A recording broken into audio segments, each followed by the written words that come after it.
নবম শ্রেণীর জীববিজ্ঞানে দারুণ স্কোর করতে চাও? তাহলে এই ভিডিওটা তোমার জন্যেই।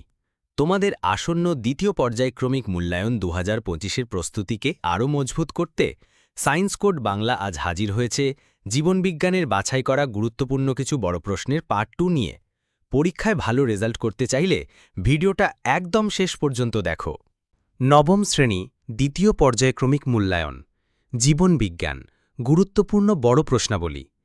গ্লাইকোলাইসিস প্রক্রিয়াটি একটি শব্দচিত্রের মাধ্যমে উপস্থাপন করো। সালোক সংশ্লেষের প্রধান দুটি পর্যায় আলোকদশা ও অন্ধকার দশার মধ্যেকার মূল পার্থক্যগুলো তুলে ধরো। উদ্ভিদের রসের ঊর্ধ্বমুখী পরিবহনের ক্ষেত্রে ডিকসন ও জলি প্রদত্ত মতবাদটি বিশদভাবে আলোচনা করো। মানব হৃৎপিণ্ডের একটি চিহ্নিত চিত্র অঙ্কন করে এর মধ্য দিয়ে রক্ত সঞ্চালনের পথটি ব্যাখ্যা করো। বৃক্কের গঠনগত একক নেফ্রনের একটি চিহ্নিত চিত্র অঙ্কন করো এবং মানবদেহে মূত্র উৎপাদনের প্রক্রিয়াটি বর্ণনা করো। রক্ত জমাট বাঁধার প্রক্রিয়াটির বিভিন্ন ধাপগুলি বর্ণনা করো এবং এর জৈবিক তাৎপর্য বিশ্লেষণ করো। মূত্র উৎপাদনের বিভিন্ন ধাপগুলো ব্যাখ্যা করো। মানবদেহে রেচন প্রক্রিয়ায় ত্বকের ভূমিকা আলোচনা করো। আরশোলার মুক্ত সংবহন তন্ত্রের একটি চিহ্নিত চিত্র অঙ্কন করে তার বৈশিষ্ট্যগুলি তুলে ধরো। মানুষের রেচনতন্ত্রের বিভিন্ন অঙ্গগুলির একটি চিহ্নিত চিত্র অঙ্কন করো। উদ্ভিদের বিভিন্ন রেচন পদ্ধতিগুলি উদাহরণসহ ব্যাখ্যা করো। মানুষের মুখগহ্বরে শর্করা জাতীয় খাদ্যের পরিপাক পদ্ধতিটি বিস্তারিতভাবে বর্ণনা করো। কপ্রোফ্যাগি বলতে কি বোঝায়? উপযুক্ত উদাহরণ সহযোগে এই পুষ্টি পদ্ধতিটি ব্যাখ্যা করো। সবাত শ্বসন ও অবাত শ্বসনের মধ্যেকার গুরুত্বপূর্ণ পার্থক্যগুলি সারণীর সাহায্যে উপস্থাপন করো। ক্রেবস চক্রকে কেন টিসিএ চক্র বলা হয়? একটি শব্দছকের মাধ্যমে এই চক্রের বিস্তারিত বর্ণনা দাও। মানুষের রেচন প্রক্রিয়ায় সহায়ক অঙ্গ হিসাবে যকৃৎ, ত্বক ও ফুসফুসের ভূমিকা ব্যাখ্যা করো। সালোক সংশ্লেষের কার্যবণ্ডালী বলতে কি বোঝায়?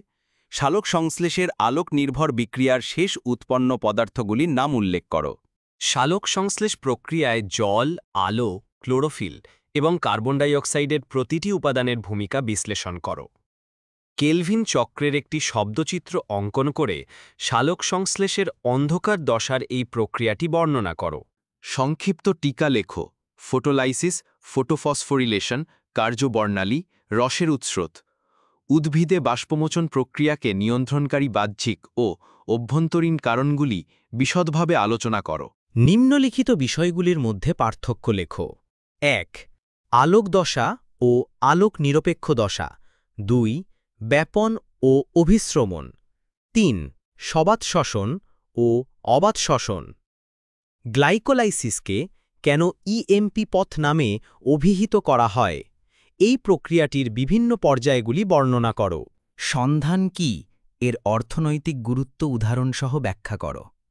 অতিরিক্ত ধূমপানের ফলে মানবদেহের বিভিন্ন তন্ত্রে কী ধরনের ক্ষতিকর প্রভাব পড়তে পারে তা আলোচনা করো। মানুষের শ্বাসকার্য, নিঃশ্বাস ও প্রশ্বাস কিভাবে সম্পন্ন হয় তা একটি রেখাচিত্রের সাহায্যে প্রকাশ করো। মানুষের লালাগ্রন্থিগুলির সংখ্যা, অবস্থান এবং তাদের প্রধান কাজগুলো বর্ণনা করো। মানবদেহে বিপাকীয় ত্রুটির কারণে সৃষ্ট এমন 3টি রোগের নাম উল্লেখ করে তাদের কারণ ব্যাখ্যা করো।